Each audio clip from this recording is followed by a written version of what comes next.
Assalamualaikum warahmatullahi wabarakatuh. Eh, Terima kasih karena adanya penggabungan haji. Terima kasih karena adanya penggabungan dan pendampingan haji. Alhamdulillah, Bapak Ibu kami, akhirnya ada yang dampingi, ada yang bisa bantu. Utamanya ibu kan pakai kursi roda, nggih. Jadi aturan dari Kemenhaj kalau sudah beberapa tahun, kalau sudah 6 tahun, kalau sudah 5 tahun bisa ngajukan pendampingan, dan alhamdulillah kami sudah 10 tahun nggih mendaftarkan haji itu gitu. Bapak Ibu yang kami hormati, saya pengen cerita tentang saya akhirnya tidak bisa berangkat haji tahun ini.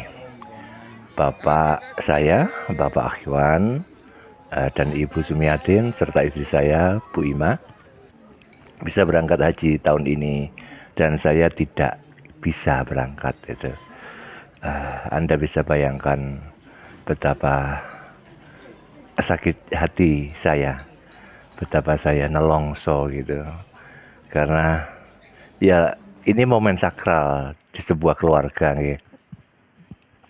Saya sudah nikah selama 20 tahun, berjuang bareng-bareng, daftar bareng-bareng gitu.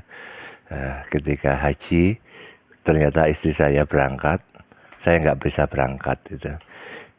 Idealnya kami bisa menemani Bapak Ibu bareng, ternyata kami tidak bisa, hanya istri saya saja itu. Ya, Anda bisa bayangkan betapa saya down, saya akhirnya sakit. Gara-gara itu saya sakit, selama 4 bulan ini saya sakit. Gara-gara memikirkan hal tersebut. Jalan ceritanya, semua berawal Bapak Ibu mendapatkan surat panggilan dari Kemenhaj bahwa beliau akan berangkat tahun ini. Pada saat itu saya browsing di internet, di YouTube, banyak cerita ada penggabungan, pendampingan. Itu saya antusias sekali gitu. Aduh enak sekali nih bisa gabung orang tua gitu. Bisa haji bersama orang tua gitu. Terlebih lagi hubungan saya sama orang tua itu sangat keren ya. Ini yang mungkin tidak semua orang ngalami apa yang tak alami gitu. Kami sudah 20 tahun nikah ya, dan bapak ibu mertua saya itu keren sekali, kerennya pol gitu, karena beliau sangat respect kepada saya sebagai anak menantu. Beliau nggak pernah memberi ekspresi nggak enak selama 20 tahun ke saya itu. Artinya beliau itu ngerti agama banget gitu. Anak menantu itu berbeda dengan anak kandung gitu. Dan karena hubungan baik seperti itu, ya selama ini ketika ada urusan apapun di keluarga besar Bapak Ibu, saya senternya, saya selalu yang ngurusi semuanya gitu. Karena hubungan kami baik, indah gitu sebagai keluarga gitu. Dan di sini, sementara itu dulu ya. Bapak Ibu yang kami hormati, selanjutnya, karena kami sudah sangat antusias untuk ikut proses penggabungan pendampingan haji tahun 2026 ya. Kami ikuti semua proses gitu ya, di KPIH dan juga dari Kemenhaj juga gitu. Pada saat itu pihak KPIH tanya ke kami gitu, bagaimana ini gimana Pak, ini yang penggabungan pendampingan itu yang jenengan sama bapak, terus istri jenengan sama ibu gitu. Terus Mbak Rizka, saya manut, itu pengalaman jenengan ya. Sudah pasti saya percaya dengan orang KPIH, sudah pasti pengalaman ya, tidak ada masalah. Saya berpikir semuanya akan baik-baik aja gitu. Itu dilalah pada saat kami datang ke Kemenhaj ya. Saat itu kami berproses sejak pagi lama gitu sampai istirahat juga, bahkan sampai setelah sholat zuhur itu baru ada kabar gitu. Saat dimasukkan data kami dengar selentingan dari petugas bahwa untuk anak kandung itu langsung otomatis bisa gabung, bisa pendampingan. Tapi untuk anak menantu itu tidak bisa. Itu harus lihat dulu, harus ada rekomendasi dari Dinas Kesehatan berupa pendampingan orang gitu. Pada saat itu saya langsung kaget luar biasa. Iki opo sih gitu. Aneh bagi saya gitu. Anehnya itu saya pakai rumus standar saja, mahram. Kata mahram itu dari logika kami, sederhananya itu adalah bagian dari keluarga ya. Bagian dari keluarga, termasuk anak, saudara, menantu, itu termasuk itu gitu. Dan yang saya sayangkan, orang dari dunia agama seolah-olah menjauhkan saya sebagai menantu untuk jauh dari mertua saya. Itu yang saya sayangkan gitu. Padahal benar-benar kami itu bagian dari keluarga inti. Sederhananya, logikanya, analoginya ginilah. Mohon maaf, gak enak memang analoginya. Sederhananya, analoginya adalah kalau misalnya, mohon maaf, istri saya meninggal gitu, bapak saya juga meninggal, apakah saya boleh menikah dengan ibu mertua? Kan tidak boleh. Bahkan kami istilahnya kalau orang Jawa itu gak batal gitu, ketika wudhu gak batal gitu. Itu yang tak sayangkan, orang yang di bidang agama tapi ada kesan menjauhkan saya sebagai keluarga untuk bukan menjadi keluarga inti. Itu yang saya sayangkan. Iya, saya mengetuk hati Anda. Coba bayangkan ya, sudah nikah selama 20 tahun gitu. Ya, idealnya ini kan momen sakral, momen penting sekali gitu. Akan sangat indah ketika saya sama istri berangkat bareng gitu. Dan juga bersama orang tua kami gitu. Akan sangat indah, sangat sempurna gitu. Ya, sudah pasti. Akhirnya saya jatuh sakit karena saya mikir, ngendem ya. Mikir jeruk, ini kok piye sih gitu. Saya sangat tidak percaya dengan apa. Iya memang betul ada haji itu panggilan dan sebagainya. Tapi di sini ada kelemahan dari Kemenhaj karena aturannya itu gak jelas, gak clear gitu. Ya di sini kami mengetuk rasa empati panjenengan gitu. Bukannya komplain ya, tapi coba Anda berpikir gitu. Sudah nikah selama 20 tahun, berjuang bareng di momen sakral itu. Idealnya bisa berangkat bareng gitu.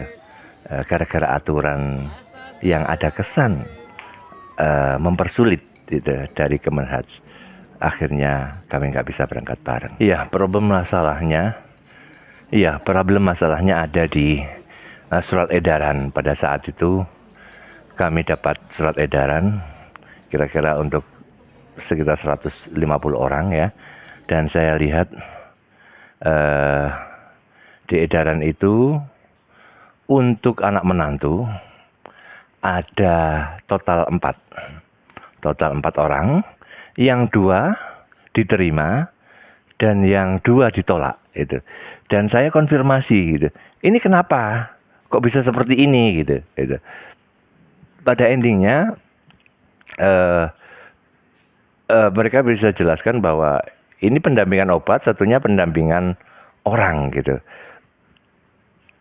Taunya gitu kan, sejak awal kami juga pengen biar bagaimana biar bisa gabung ya kami ngajukan pendampingan orang gitu. Ini contoh bahwa aturan ini tidak clear, tidak jelas itu kenapa? Lawong teman-teman KBIH aja bingung gitu loh. Apalagi saya gitu loh. Anda punya aturan yang ada kesan menjebak gitu. Akhirnya saya nggak bisa berangkat. Itu jahat itu. Iya, saya mengetuk hati Anda. Coba bayangkan ya. eh, sudah nikah selama 20 tahun gitu. Ya, idealnya ini kan momen sakral, momen penting sekali gitu. Akan sangat indah ketika saya sama istri berangkat bareng gitu. Dan juga bersama orang tua kami gitu. Akan sangat indah, sangat sempurna gitu. Ya, sudah pasti. Akhirnya saya jatuh sakit karena saya mikir, ngendem ya. Mikir jeruk, ini kok piye sih gitu. Saya sangat tidak percaya dengan apa. Iya memang betul ada haji itu panggilan dan sebagainya. Tapi di sini ada kelemahan dari Kemenhaj karena aturannya itu eh, gak jelas, gak clear gitu. Eh, Kenapa kami membuat video ini ya? Menurut keyakinan kami di sini ada kesalahan dari Kemenhaj karena telah mendikotomi kata mahram. Mahram itu tidak hanya saudara saja, tidak anak saja, tetapi juga menantu gitu. Coba bayangkan apa yang tak rasakan gitu. Istri saya berangkat haji, saya di sini ngaplu. Ya pantas saya sampai jatuh sakit gara-gara itu. 4 bulan ini saya kepikiran gitu. Kok gini ya aturannya gitu. Kejam gitu. Bagi yang nggak punya empati ya, tak doakanlah kamu mengalami apa yang tak alami gitu. Baru kamu bisa rasakan betapa sedihnya istri kamu berangkat. Sudah nikah lama, ternyata kamu nggak berangkat. Gitu. Saya mengetuk rasa empati Anda sebagai manusia ya. Kalau saya tidak membuat video ini, dianggap semuanya baik-baik aja. Itu yang tak sayangkan. Padahal faktanya benar-benar ada masalah di sini. Saya korbannya. Itu. Ini semua menjadi pembelajaran untuk lebih baik ke depan, biar lebih humanisme, lebih mengedepankan sosial. Masa norek bojone budal kok dhek gak budal. Masa norek istrinya budal kok suaminya nggak budal gitu. Kami sangat yakin ada masalah di sini. Pada saat itu alhamdulillah kami bisa berkomunikasi dengan pimpinan Kemenhaj Jombang Bapak Ilham Rohim melalui tetangga kami, tokoh temannya beliau Bapak Haji Ali Said ya. Akhirnya kami bisa berkomunikasi, telepon lama sekali gitu. Dan ya itu menyenangkan. Akhirnya saya bisa ungkapkan unek-unek saya semuanya. Ya, banyak hal. Pada akhirnya beliau menyadari, itu saya senangnya di situ. Beliau orangnya gentle, menyadari bahwa ya gara-gara aturan itu yang merepotkan gitu. Aturan ada pendampingan obat sama pendampingan orang. Kata-kata itu yang menjadi masalah gitu. Jadi ke depan itu akan kami perbaiki gitu. Beliau janji seperti itu. Nah, di sini sudah jelas bahwa ada kesalahan yang diakui. Itu berkat kami protes. Andai kan kalau kami nggak protes, nggak akan pernah terjadi, nggak akan pernah tahu gitu. Nah, di situ ya, itu benar-benar nyata. Beliau menyadari ada kelemahan di sistem ya. Andai kan kalau nggak ada pendampingan orang, pendampingan obat ya, ya kami bisa berangkat bener gitu.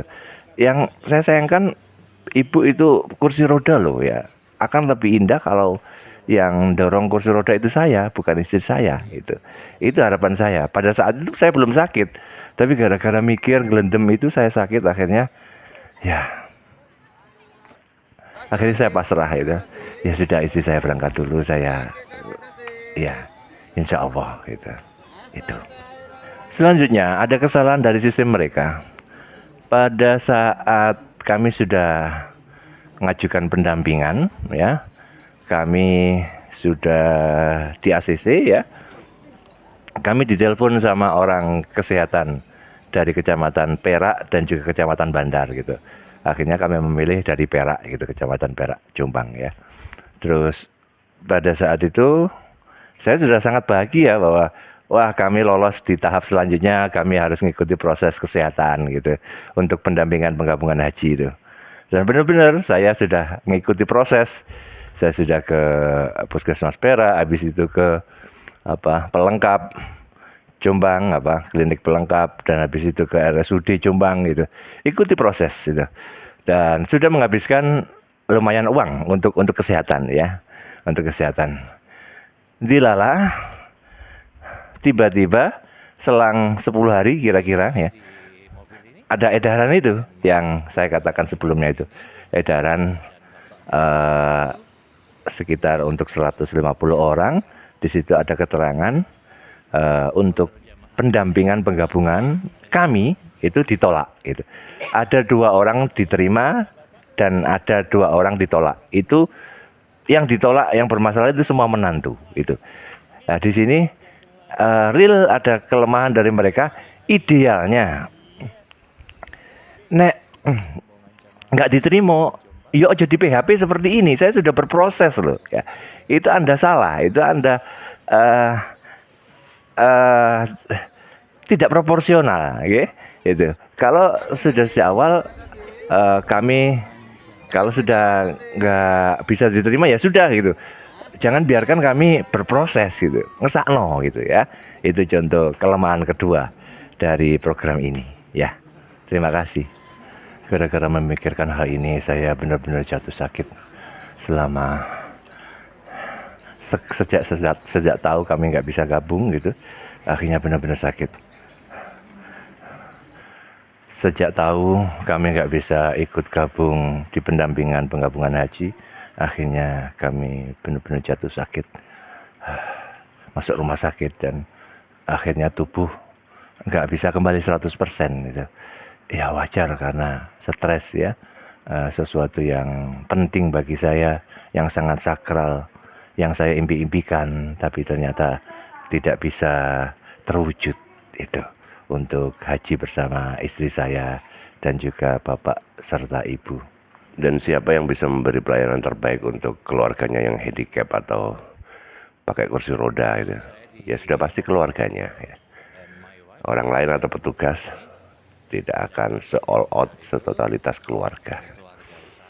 Karena kami pernah umroh ya, dulu pernah ada di TV ya, titip nggih kepada ibu-ibu, dan ya sudah pasti di sana sibuk dengan urusannya sendiri-sendiri gitu, nggak bisa memberi servis terbaik buat ibu yang dititipi tadi gitu. Itu insting manusiawi. Kalau orang tuanya sendiri sudah pasti akan dikasih servis terbaik gitu. Itu juga saya yakin berlaku di haji itu, tidak hanya umroh saja gitu. Keluarga adalah yang terbaik yang bisa memberi servis. Pada saat mengetahui pertama kali saya tidak bisa lolos itu, saya sudah pasti stres, dan saya nggak berani bilang. Hanya saya yang tahu, istri saya nggak tahu, bapak ibu nggak tahu gitu. Tapi endingnya mau nggak mau saya harus memberitahu, dan yang tak beritahu istri saya gitu. Dan istri saya kaget, aduh, bagaimana ayo diatur ayah saja yang berangkat, aku enggak gitu. Karena di sana butuh tenaga laki-laki gitu. Di sini penting sekali bapak ibu juga menganggap saya sebagai anak gitu. Trust istri saya juga tahu gitu. Selama ini di keluarga saya juga sangat kontribusi gitu. Tenaga saya sangat dibutuhkan di sana daripada tenaga wanita gitu. Kami pernah umroh gitu. Kami tahu kondisi medan gitu, kondisi situasi di sana seperti apa kita tahu, dan kita tahu juga karakter masyarakat di sana beda dengan karakter di Indonesia gitu. Itu di sini Anda bisa tahu bahwa istri saya tuh mau berkorban, yang berangkat ayah saja, jangan dia gitu, demi untuk keluarga gitu. Dan saya bahagia eh, dengan pernyataan istri saya, dan kita coba omongkan ke Mas KPIH dan untuk dilanjutkan ke Kemenhas, tapi tidak ada respon gitu. Itu yang terjadi. Kami menyampaikan maaf atas ketidaknyamanan yang terjadi, pilihan kata saya yang kurang tepat atau menyudutkan. Saya berharap ini menjadi pembelajaran untuk kita semuanya, untuk menjadi lebih baik, untuk memberi pelayanan lebih baik buat calon jamaah haji ke depannya ya. Kenapa saya mengupload sekarang, tidak kemarin-kemarin gitu? Karena saya nggak mau egois. Nanti ketika saya upload saat-saat itu, ya hal terburuknya takutnya berefek pada bapak ibu sama istri saya gitu. Nggak jadi berangkat misalnya gitu. Sekarang kan bapak ibu istri saya sudah di sana gitu, sudah diberi pelayanan yang baik sama pemerintah. Terima kasih. Ini buat review aja ke depan ya. Kita semua manusia pembelajar. Kita pasti menyadari kita manusia, nobody's perfect. Sistem juga tidak sempurna.